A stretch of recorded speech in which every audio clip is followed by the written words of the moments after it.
Hello, and welcome to episode 7 of Autistic FM. My name is Haje, I use he, him pronouns, and I'm your host on this journey. You can subscribe to Autistic FM wherever you get your podcasts, and you can find transcripts and additional information about each episode on autistic.fm. In this episode, I'm joined by Kendra, founder of the Divergently platform, dedicated to supporting late diagnosed neurodivergent women.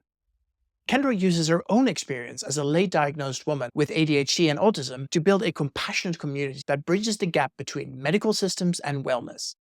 Before we get started, I have a quick trigger warning for you.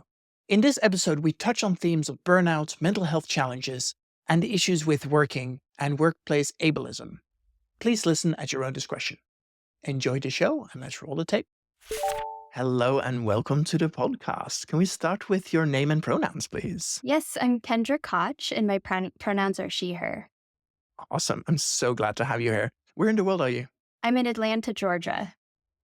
I actually was an exchange student randomly in Georgia, right outside of Atlanta, when I was a kid. It was my first introduction to the US, and it was a very strange first impression of the US.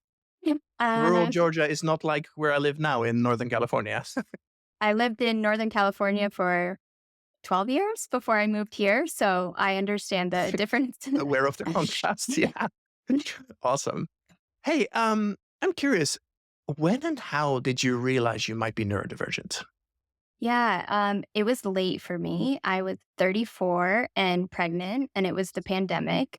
I think that throughout my life, I had a sense that I was different than other kids, or like I didn't understand a lot of things around me, and I did understand a lot of things that other people didn't. And that, like, I was aware of that, but I had zero concept of the term neurodivergent. I barely had heard of ADHD or autism until I was in college, and I was a psychology major and I learned about it there, but I still never really thought it applied to me um, for lots of reasons. And I think it, it was a it was a surprise. It was definitely a surprise, and it took me time to adjust to.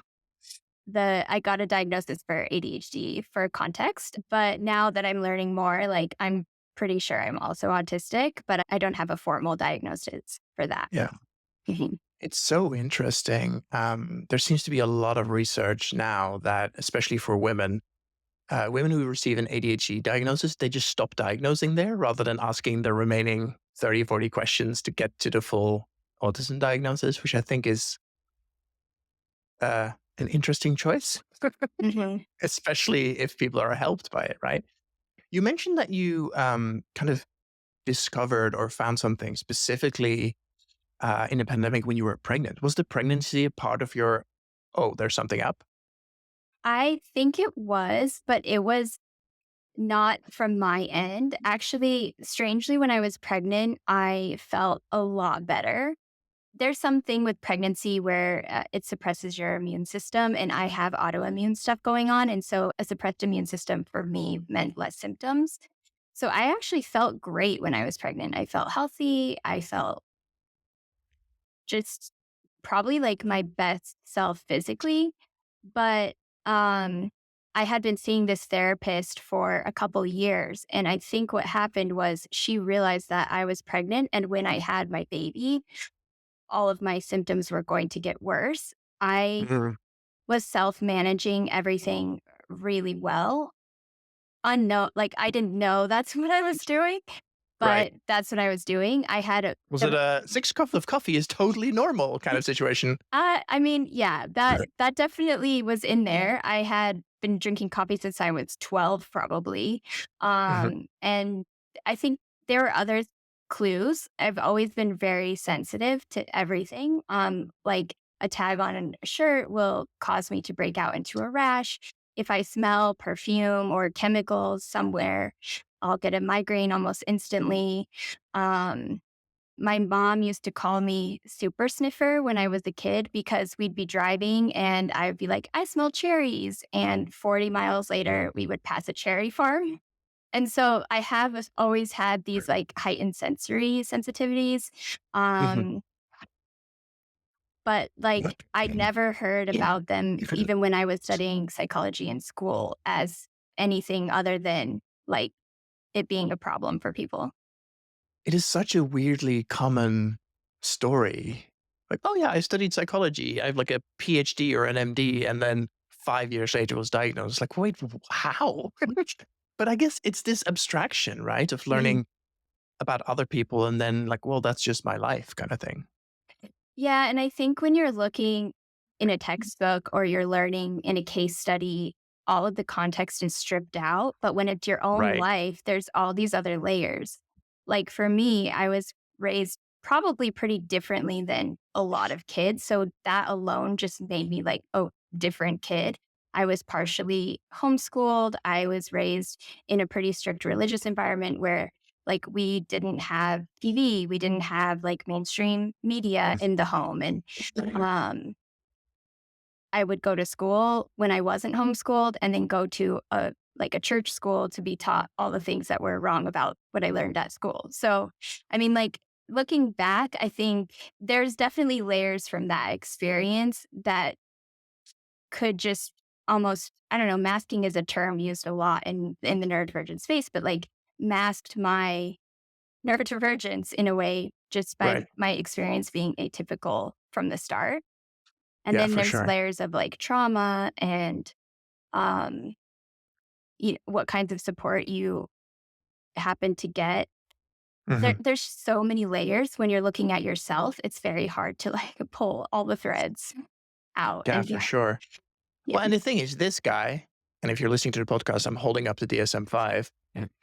It says mental disorders on the cover. Hmm. Like it tries to pathologize everything, which makes sense, right? Because it's trying to, okay, what's wrong with you? But in a world where like a neurodivergence, some people refer to it as a superpower, some people refer to it as whatever.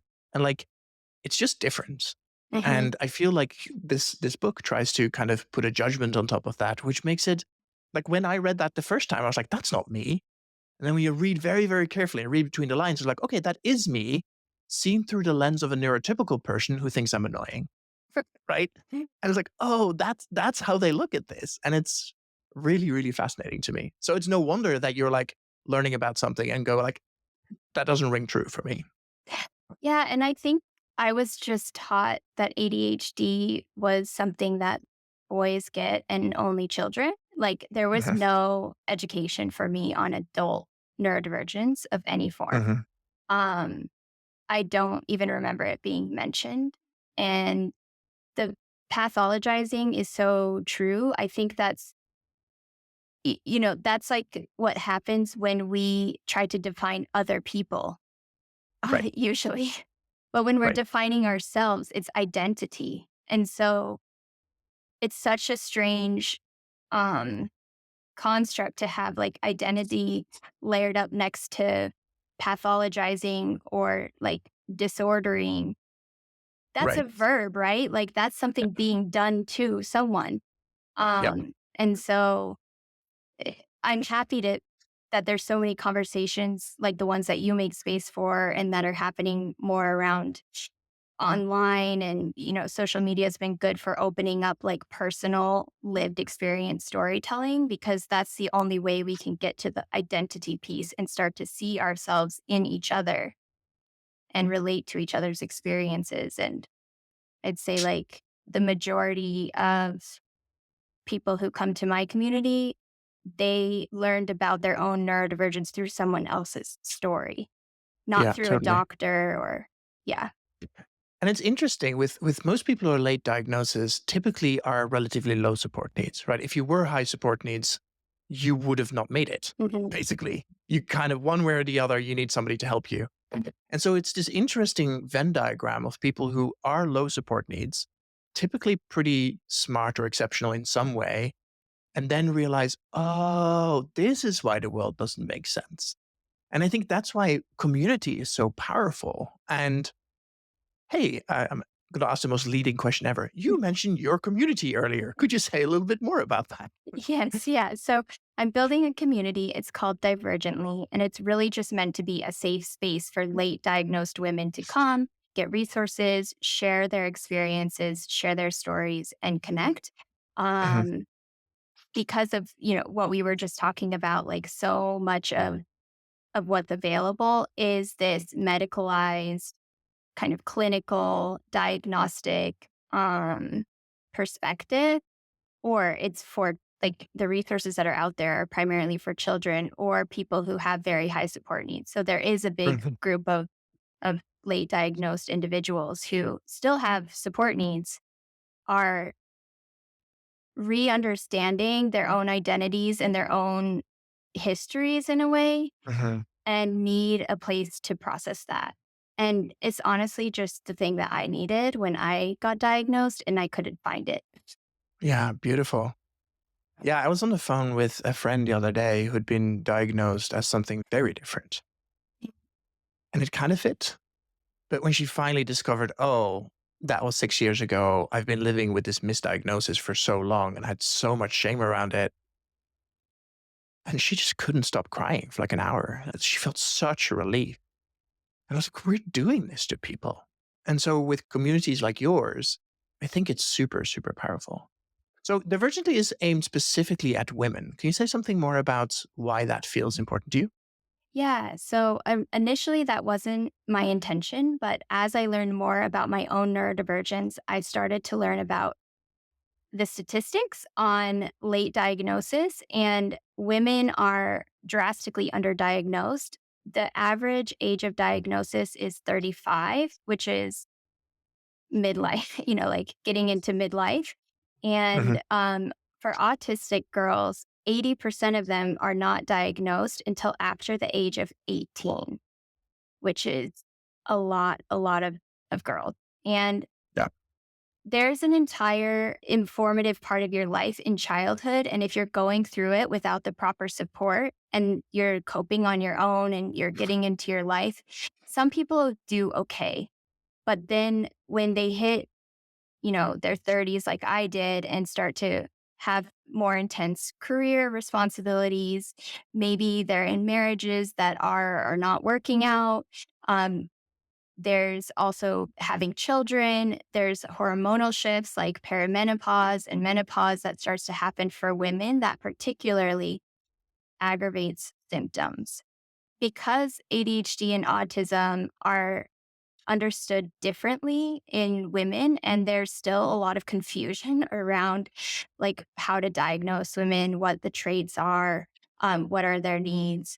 I felt like it was particularly important to create a space for women just because the needs are a little bit more distinct. Autistic children, autistic men, autistic women have some needs that are shared, but there's certain things that women are just completely unsupported for. And I wanted to make space for that. I love that. And I think, I mean, I imagine you can't say this, but I'm going to say that boys are loud. And I feel like in a lot of spaces I am, and especially in personal growth, the men take up so much space. There was a piece of research recently where if women speak 50% of the time in a room and men speak 50%, the perception is that the women speak so much more. And all of that is just deep bullshit patriarchy and it needs to die. But also, like when you're doing deep personal work and when you're trying to figure out something big and personal, that additional layer on top just isn't healthy. And so I really celebrate you making a safe space where people can just talk and not worry about that additional challenge. Does that ring true for you? It does, yeah. And I think, if you're talking about like pregnancy or giving birth or perimenopause, like that's just men are not going through that. They might be with somebody who's going through that, but it's just a different experience. And those subjects are already extremely sensitive for people Right. and taboo. And then adding on like, and I'm autistic makes those topics even more layered and sensitive for people. And Yeah. there's also like the workplace. And I feel like women have a little bit more challenges navigating their needs at work for some of the reasons that you mentioned, but also they're already struggling to take up space in the workplace or be seen and be heard. And then to add on, oh, but I need noise canceling headphones, or I need a quiet office, or I need to like not have to take lunch with all my coworkers. Those things with the gendered kind of layer of women are expected to socialize, be friendly, like always have a smile, these things that are typically with autistic women, like heavily, like requires heavy masking. It can be even harder for women to get what they need at work. And so having a space where women can talk about those challenges and not worry about like getting fired or being pushed off Yeah. of projects and things, I feel is important too.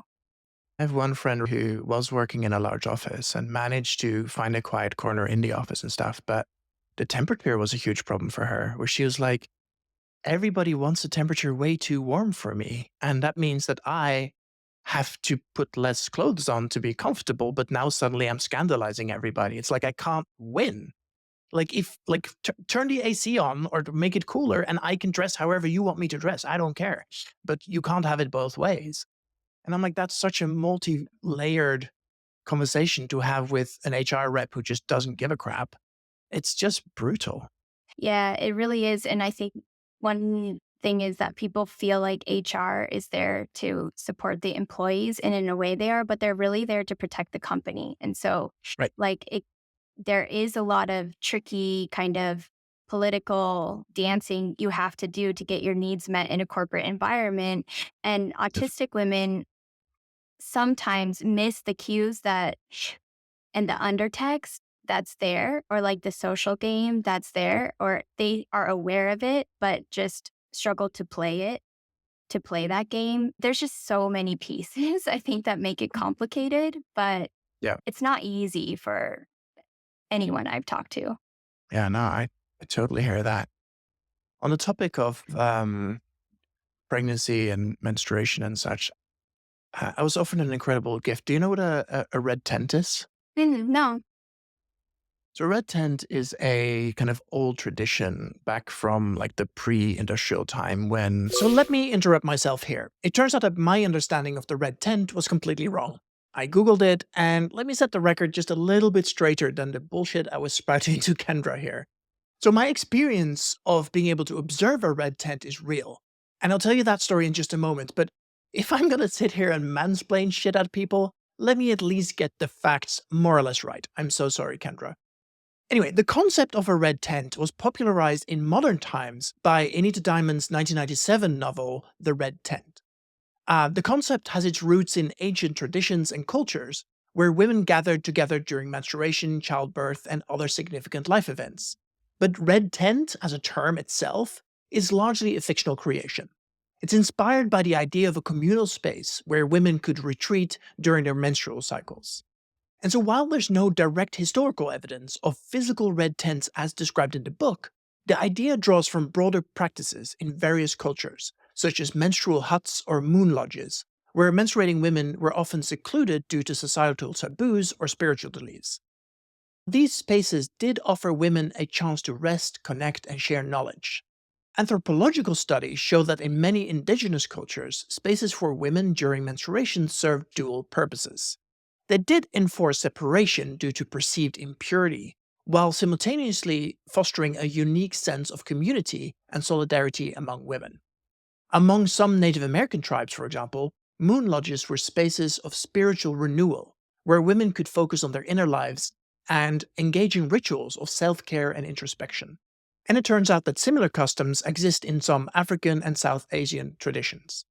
Now, despite their often oppressive origins, these practices inadvertently created spaces where female wisdom, storytelling, and cultural continuity really thrived. In contemporary times, and this is how I've come across it in a few different contexts, the red tent has become a symbol of feminine empowerment and reclaiming of women's histories and bodies. Inspired by Diamond's novel, red tent gatherings have emerged globally as grassroots movements where women come together to share stories, celebrate milestones, and support one another. These modern, often symbolical rather than literal red tents, are often viewed as a way to challenge historical stigmas around menstruation and to create safe spaces for exploring feminine identity and spirituality. Again, sorry for the interruption, but it seemed worth to get things a little bit less wrong than before. Let's get back to the recording. I had a beautiful gift given to me, which was being invited to observe. And there was about 30 women there, kind of went around a circle, and the topic was first menstruation and how much information they had, how great or not great it was. Spoiler alert, it mostly was not great. But being allowed to be present for that and watching that made me realize, even as somebody who identifies as an ally and a feminist, how little I know. And I'm like, oh shit, okay. This is, well, it was a gift for me, and I was very glad to be invited. But also, it just, in that moment, it actually made me think of your platform, as this is a version of sorts of the red tent. And I think it's such a powerful gift that you're giving to people, to give people a platform. This is a very long way to say thank you for doing what you're doing, I think. That's so beautiful. And we so need those spaces. And just thinking about how women's cycles were sinking, that's also really beautiful. And we're so disconnected now. We've lost that. And they're such critical evolutionary drivers for community. And now it's like a trendy buzzword, right? Like it's like a trendy buzzword in marketing that gets thrown around, but it's actually critical for our survival Yeah. and our well-being. And we see all these rates of mental health problems coming up and up and up. And I really believe a lot of that is because we're losing our connections to people and to community. Um, yeah, I will definitely look up the red tents after this. It's super beautiful. Yeah. It was powerful. It was part of a kind of a ritual and a ceremony, but it was, yeah, it stayed with me. I'm like, it's wild when somebody holds up such a giant blind spot, you know? Um, so would you say a little bit more about the platform? Like, what does success look like for you? Is this a commercial enterprise? Is this a charity? Like, what does this look like on a tactical level? Yeah, so it's structured as a public benefit corp. Success to me is not like I want it to be a unicorn business. I think success is really more for me about impact and how many women we're able to support. And also, if we can change the conversation around Mm, neurodivergence, like I would be super proud and happy if that happened as, part of the work that we're doing. And it's definitely the entire community that's doing that. But if we can facilitate that through scale or through like our little piece of the community, that would be incredible. yeah. Um, the platform is a community space, so it's kind of like forums, or if you've ever been in an online community where you're having conversations, there's different spaces where you can talk about different topics. And then we'll be bringing in experts to talk about things like perimenopause, hormonal health, um, executive function, like all the pieces that come up in everybody's day to day lives that women are trying to workshop or problem solve. I really see us as filling the gap between the wellness industry and the medical system.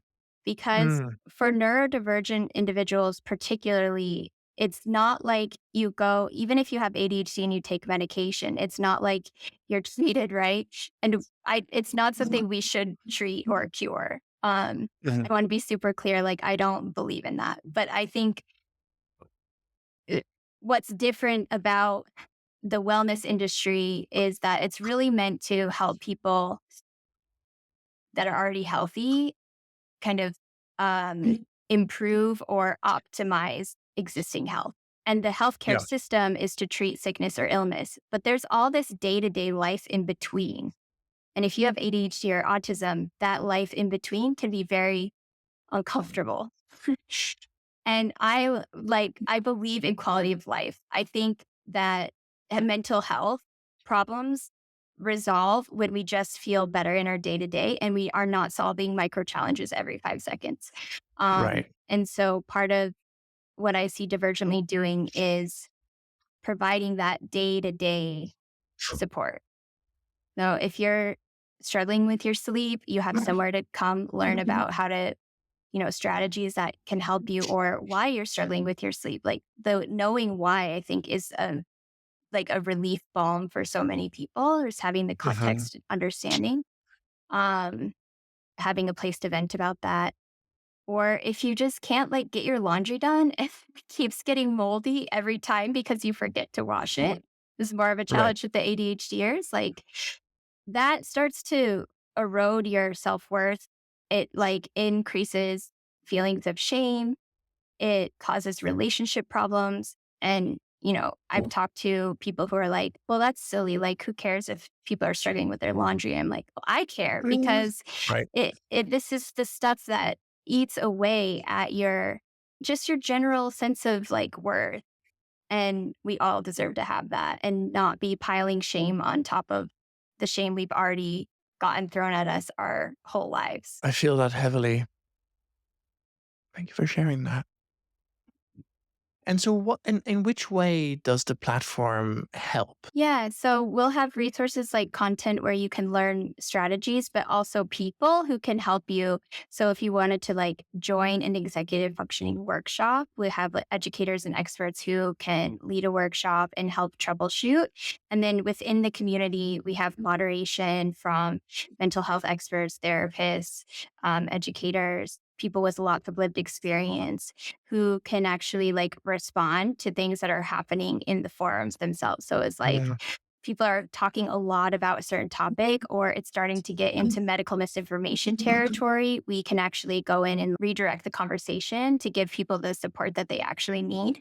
So there's like a layer of content and education, a layer of peer support, and then a layer of expert support. Hmm. How big is the community? Right now, we have a wait list of about 600 to 1,000 people. So um, we're launching January 1st, and we have our first cohort of members joining. It's about 60 women. So Mhm. we're growing every week. I see emails and I see our newsletter waitlist growing and our social media is growing. And um, the challenge for me right now is making sure we have the right support that it can really help all the people who are coming our way. Yeah. Yeah, I love that. How's it funded? Right now, I'm bootstrapped, so Mhm. just self funded, and we'll see. I think there's some challenges. You're pretty deep in the VC world, so you'll have a perspective on the other end of the table from me. But I think there's some challenges with the speed to scale with what I'm building because there's the mental health component, but also the community component. And I think that it takes a lot of care to cultivate and nurture a safe, welcoming, warm, and supportive community. It's not just Mhm. something you can like throw ad dollars at and go. And so if I do raise money, it will be with investors who understand kind of what we're trying to do and see the longer term vision, which is like the community is the base, right? And then there's so much we can build on top of the community. But I will only know that once we have the community like running and they're telling me what they need. Yeah. I can guess, like I have some good guesses right now, but I think Mhm. we'll wait and see. I think for better or for worse, as much as VCs will tell you that they love to make the world a better place, ultimately it's about the bottom line, right? It's like, can I turn $1 million into $100 million? And without nerding out too hard about this, like if you don't have a specific plan for that, like it's literally impossible to raise. Like angels might be interested and other people might go, oh, I really believe in this as something that should exist in the world. But then it becomes almost like a philanthropic thing rather than an investment thing, which there's nothing wrong with that. Mhm.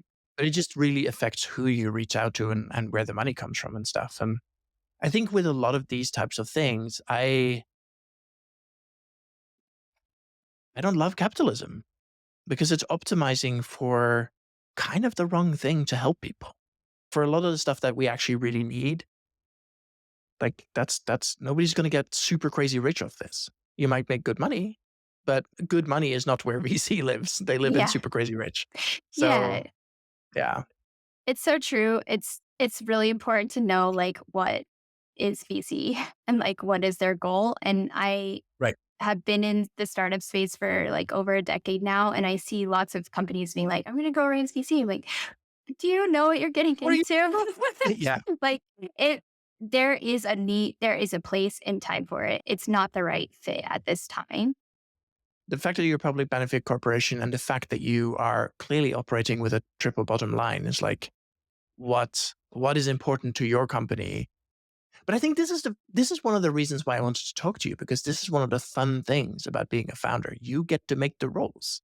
And for every choice you make, some doors close, but others open wide open. And I think this is one of the reasons why I'm spending so much time with founders. It's just the damn the torpedoes, full speed ahead vibe is strong in founders.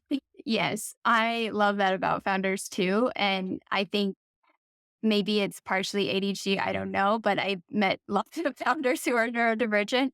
And I Yeah. think that our like one of the benefits is your brain is very like three-dimensional and will come up with really stuff that feels super random to somebody else, but it's actually not random and can really change the trajectory of your company or what you're building. Um, and I think right now is a super unique time in the startup ecosystem because there's a lot of things changing. Venture, like venture itself has kind of scaled back. They're looking more for profitability. Um, there's new models coming out left and right of like how to fund companies. Founders, I think that founders have always done this, but haven't talked about it. But like Mhm. I had a couple people reach out saying they wanted to join, but they couldn't afford the membership. And I noticed that they were writers. So I was like, do you want to trade me? Like, how about I'll give you membership and you can write for our blog and they get a byline and it's like a topic they care about. Now I have a writer and a member. Like, I feel like that's a win, but it's not something that, um, when you go sit in like a room with VCs, they're not always thinking that way. There's oftentimes more of a structured like pathway.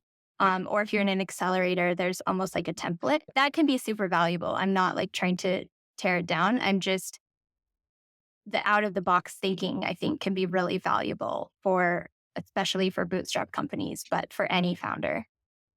Yeah, you will hear no argument from me about any of that. Love it. There was one thing that actually caught my eye on your LinkedIn profile, which you have right there in the heading, "Building without burnout." Mhm. And I saw that and I was like, "Oh, I need to talk to Kendra," because I have done a number of startups myself, and after every single startup, I was just spent. Like I was broken as a human being. I haven't done another startup since I've known that I was autistic. And now I'm really curious if I would approach it differently. I would hope so, right? That I've stubbed my toe often enough that I know where that particular rock is.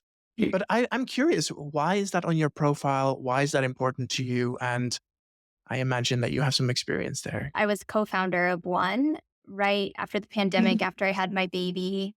I had my diagnosis, but I hadn't really taken it seriously yet.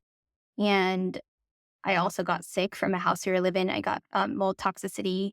Another thing Mm, with neurodivergent individuals, often more susceptible to environmental illness. So um, that like gave me a pretty serious case of burnout. But when I went back and looked through my life, it was similar to like you were saying. After every startup, I would have like a little like slump kind of burnout. I didn't know that's what it was. I just thought something was wrong with me or I don't know. And my kind of answer to burnout was just to push through. I mm, There was one period of time where I was working for a startup that required me to commute across San Francisco and then take the train. So it was like an hour and a half commute. And then before I even get to work, and then it was an open office plan with lots of terrible lighting. I was right by the microwave and this like thing that sprayed fragrance. And I was not the nobody like flat out said to me, you can't leave your desk, but that was definitely the vibe. And so I couldn't move, which is also, this is just like a recipe for disaster. yeah. And I was doing that job. And then I, my answer to like struggling there was to go enroll in a professional acting program, which was a full time conservatory, super intense. So I would like Yeah. do my startup job and then take the train to acting class do 4 hours of class and then go to bed and get up at 5 a.m., go to yoga, do it again. And like saying it now, I'm thinking to myself, what were you thinking? But I had been taught my whole life, like, just get up and keep going. If it's hard, you should push harder. Like all of the, I'm a bootstrap founder, but pull yourself up by your bootstraps. All of that was like so ingrained. Hmm. And it, like, I was not okay after this last burnout. The other ones, I could kind of bounce back. But after I had a baby and I got like environmental illness, I was like, oh no, if this happens again, I'm not going to make it out of this. And Yeah. then I started learning more about burnout and I realized sometimes it's permanent. And I'm like, "Oh, that scares me a lot. Like, I do not want permanent burnout." I also realized how much rest you need and that rest is not just like laying around doing nothing. Like, that kind of rocked my world. And the more founders I talked to about my own burnout, the more I realized everybody was feeling it. Everybody. Nobody was talking about it. And most people were where I was at when I was like, it's fine. I'll just do the startup and like become a professional actor at the same time to like Right. not think about my life or whatever. I mean, there are other reasons, but like most people are in the I'm going to push myself harder Yeah. category. And I, and that's kind of where I was like, I need to be more open about this because until we start talking about it and making it okay to talk about, nothing's going to change. And the entire startup ecosystem is like a pressure cooker for burnout. And if you're neurodivergent, which I think a lot of entrepreneurs are, you are more likely to get burnout and more quickly. The older you get and the more times you've pushed yourself through burnout, the harder it gets to recover.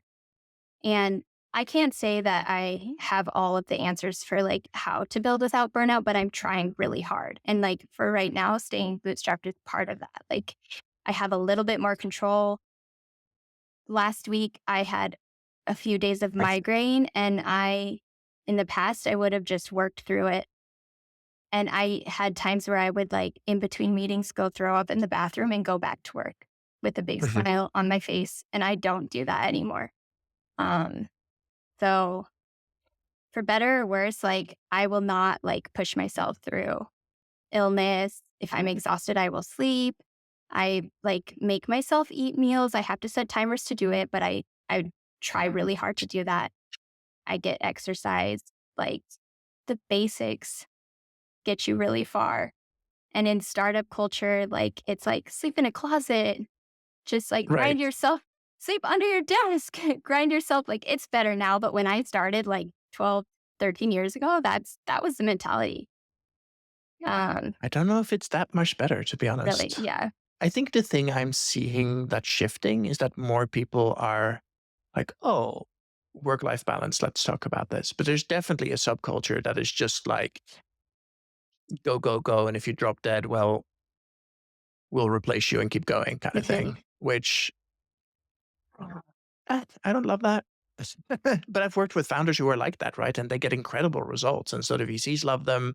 Everybody goes like, oh, this is so impressive. It's like, yeah. And this guy's working 18-hour days and driving everybody else to work stupid hours. People are talking about it, but I think Mhm. the habits are not all there yet. And I actually really believe that having healthy, like you were talking about the results, and there is a case where if you're 100% focused and you don't do anything else and you just go, you can get really amazing results fast. And for a system that's incentivized to get amazing results fast, like a long-term perspective is not as relevant, right?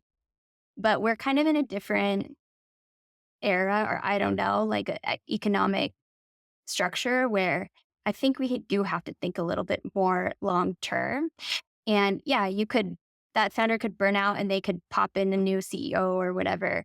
Um, and maybe things will be fine for that company, but like it comes down to what is the goal? Like, what is your goal? And if Mhm. the system's goal is to make max money, then my way is not the way. Right. And that's fine. And not everybody has to do it. But if our goal is to really like improve people and solve people's lives and solve problems, which I think the majority of founders do care about that, then I think my way has some merit. And I also, maybe it's just partially the ADHD or whatever. I don't know. I don't want to like attribute everything to like my neurodivergence, but I get my best ideas from things that have nothing to do with my work. And I really believe that allowing people space to be full humans actually improves the work. I really Mhm. believe that. And if you come back rested and you're not just like a grumpy jerk and people want to work with you, you have less turnover. Like there's all these benefits that are not really measured. So maybe there's no way to prove that what I'm saying makes sense. But to me, it makes sense. And I think more people are starting to see that. Like we get creative ideas from being out in the world, from hiking, from taking care of our families, and maybe also as like founders are aging, like the age of the average founder is getting older and people have families, there is like more pushback too, because I definitely don't want to be like an absentee parent. Mhm. Intuitively, everything you're saying sounds right. And I'm incredibly cynical about, especially, and I mean, for the listeners, the context where I'm coming at this is mostly venture backed startups, Totally. right? And yeah, I'm pretty cynical. Ultimately, it comes down to the dollars, and all the other stuff is nice. And I'm sure people would prefer if nobody burned out, nobody ended up in hospital, nobody works an 18-hour day, is exhausted and drives off the road or whatever. But that feels like it's kind of a bonus if you can do that and deliver triple, triple, double, double, double growth, right? Mhm. And that's really the rallying cry for most of Silicon Valley. And I don't know how to get around that, right? I mean, this isn't the system being broken. This is the system working exactly as designed. And this is the curse of late stage capitalism, right? This is the trap we're all in. And I think it's delightful that some of us are able to break out. Anyway, I'm waffling. No, you're not. It's true. The system is designed to work the way it needs to work for the result that system is aiming to get. Right. And it is a question like, do I want to do that? And I think for some people, the answer is yes, I'll do it for 5 years and I'll burn out. I was sitting next to an actress a couple weeks ago at a dinner party and she said, I would, I would do anything for an Oscar. I'll trash my mental health for an Oscar. And she was just Mhm. like, I don't care. That's what I want. And that, that scares me because you could go wreck your mental health. You could go get that Oscar and you Yeah. might recover. You might. It's like boxers might have their brains functioning when they're 60. If it's worth it to you, it's your life. Like, I'm not going to stop you, but I just think that people don't go into it thinking about any of this. It's just like, Right. this is how it's done. I'm going to raise money. I'm going to burn myself out for 5 years, or I'm just going to work very hard and don't even have a context of what burnout is like me. I didn't know that that was the thing you could experience. Right. And if it's happening to everyone around you and you think it's normal, normal doesn't mean it's okay. I think this is such a deeply ingrained cultural concept of the American dream, right? If you just want it enough, if you just sacrifice enough, if you just work hard enough, you too can XYZ. And I think a lot of people buy into that. And I think if you've never experienced severe mental health problems or severe burnout or severe anything, like, yeah, it makes sense. I didn't get into it about the wellness industry, but this is very intensified in the Bay Area or like Boulder, where I grew up. In order to be fit or healthy, you have to be performing at like an Olympic level. But actually, the data shows that you basically just need to stand up and walk around every 15 to like 30 minutes. Like that's what your body needs in terms of movement. Walking is enough. But we think we need to be Olympians, be doing CrossFit, um, like running a marathon every weekend. And like somehow our perspective has been skewed that that is the peak of health, but that's actually super unhealthy. And Yeah. it puts a giant strain on our body. But if you're spending all your time and energy to get healthy, is that healthy? Like you're Right. not actually living your life. You're just like optimizing on all these factors that we actually don't really know enough about to say we're really doing properly. Like taking all these supplements. Okay, well, now the research on supplements is that they're actually causing more harm than good in most cases. Like there's just so many ways we're told do more, push harder, get Hmm. better. And sometimes getting better is do less, try less, like try, don't try. If you're making yourself sick trying to get healthy, maybe you're not doing the right thing. It sounds kind of strange saying it, but I saw so many people doing it and I definitely did it too. It's like, okay, I need to get this yoga class in.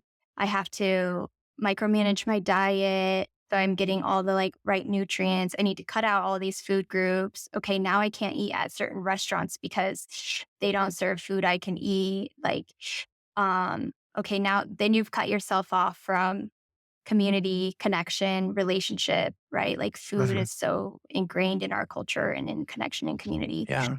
and sharing food. And then we're we're like buying services, buying products to help ourselves feel better when sometimes you just need to take a nap. It doesn't end.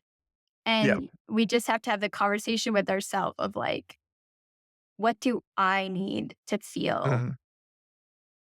optimal? And like for me, a lot of it was getting rid of all that crap that I tried and just being more aware of my sensory sensitivities and managing that a little bit better. Taking more rest, taking gentler rest. The Yeah. basics, eating meals like we talked about. Occasionally have some water. Yeah. Somebody a while ago said that, I can't remember who it was, had this quote around there's two types of tired, one that needs rest and the other that needs peace. Mhm. That hit me like a freight train because I realized I was getting the rest, the sleep, the like downtime, but I wasn't getting peace. And it turns out for me, getting peace isn't about laying around or reading a book. For me, getting peace is to actually put myself into a flow state where everything drops away. And I feel that, like, even just thinking about it now, my entire nervous system just goes, ah, I could see it on your right? on your body, yeah, and your face. Yes. Yeah. And I'm curious, like, oh, I know what those things are, but they cost a little bit of energy. And the way I get them is to prioritize. Like I am lucky enough that I have control over my calendar. This podcast gives me peace. And it makes me very happy to get to have these conversations with all these wonderful human beings, yourself included, who are trying to do stuff out in the world to make people's lives better. That is that is rest. It's just rest in a way that we haven't been taught is rest. Yeah, I think now they're saying there's 7 types of rest. So, the 7 types of rest are physical rest, which includes, active, sometimes that's moving, like doing a yoga class. Sometimes it's actually laying down and taking a nap. There's mental rest. So that's quieting your mind, not taking in any more input, like maybe don't read that article or look at the news for a little bit. Emotional rest. So I feel like that is a lot of the peace that you are talking about, which is just Yeah. having time and space to actually feel and express your emotions, or it, at a minimum, like notice they're there. And sometimes that needs to be done in a social setting. So that's social rest, which is like surrounding yourself with positive and supportive people. Um, I find it very interesting that social rest is not getting away from people. Um, I think we do actually really need that connection, and it has to be uplifting.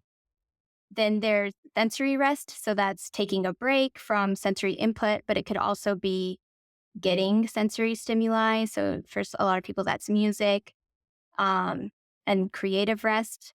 It's appreciating beauty, go to a museum, make art. Writing for me is how I get creative rest. And then spiritual rest is connecting with something like beyond yourself. Could be other people, could be nature, prayer, meditation. That all fits in that bucket. And Yeah. we need all of those to get our rest needs met and to prevent burnout. And the wild thing I'm noticing, like this is really ringing loudly for me in the context of neurodivergence, right? Because every like for some of them you noted, oh, maybe it is listening to very loud music, or maybe it's sitting in a quiet room. I think that's true for all of them. Like sometimes rest could be going for a run. Sometimes rest could be like if it when you're talking about spiritual rest, maybe it is being super connected with whatever spiritual thing you have. And maybe it is giving it a break. It's like, hey, I'm very frustrated with whatever I'm praying to because it doesn't seem to be working out and not seem to be connecting, then take a break from that. Like kind of the other extreme. Mhm. And the wild thing is, both of those can be restorative, right? Some people come back from a run completely invigorated, and then they need to do a nap. So it's like both sides of the same thing. Um, I think that is such a helpful framework. Thank you for bringing that in. Yeah, absolutely. It's the art, like finding ways to prevent burnout or um, protect your health and your well being. It's definitely an art. There's a lot of science thrown at us, which is valuable, but the actual Yeah. doing is more of a creative process, I think. Well, and that's where it's very spectrumy, right? What might work for me, and I write up a very detailed plan, you can look at that and go, "Hiya, you're nuts. None of this works for me." And that's okay, right? This is where I think I'm curious. Like, I describe myself as low support needs, but I do need a lot of things like that. And I'm wondering if that's me just self supporting. And Yeah. so I think there's a bit of a misnomer where if somebody says low support needs, where people's mind go is like, oh, I have low support needs because I don't really need anybody else's help. It's like, yes, but you are supporting yourself. You're carrying yourself through this by doing activities and thinking about things and making choices that support you. And in that way, I think I'm actually pretty high support needs. It's just I don't need other people most of the time to do that supporting for me.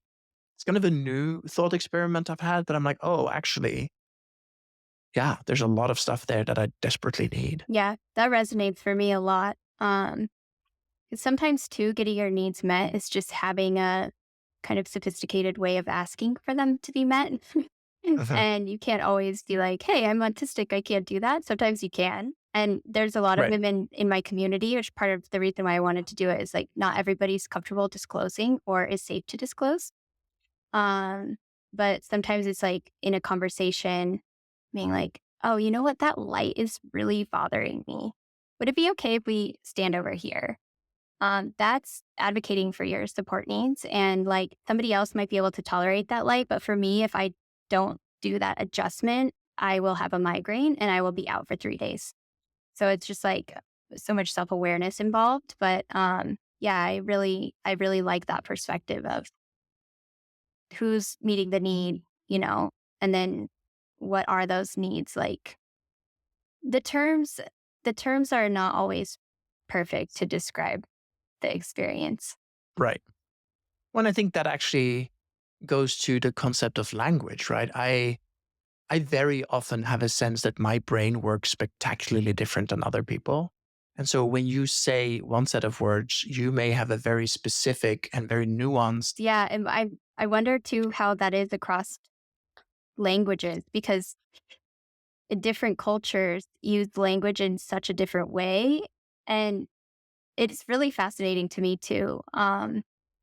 But sometimes the words we use are very harsh and very like uh othering or alienating. And some Yeah. languages just don't do that. They Mhm. have a more communal way of talking. For a very hot minute, I thought I wanted to learn Chinese, and I was taking lessons. And the first thing that really struck me was that it's a super mathematical language and very visual also. And I had never thought of language in that way before until I started learning Chinese. And it was super fascinating. I love that. Kendra, I could easily talk to you for another 5 hours, but I promise to try and keep this to under an hour, and I've already broken my promise. So I will try and wrap this up. I typically end these with the two same questions to everyone, and I'd love to ask them of you. And the first one is, what do you wish people would understand about autism or neurodivergence? Well, there's so many things, but I think the biggest one is that girls and women can be autistic too.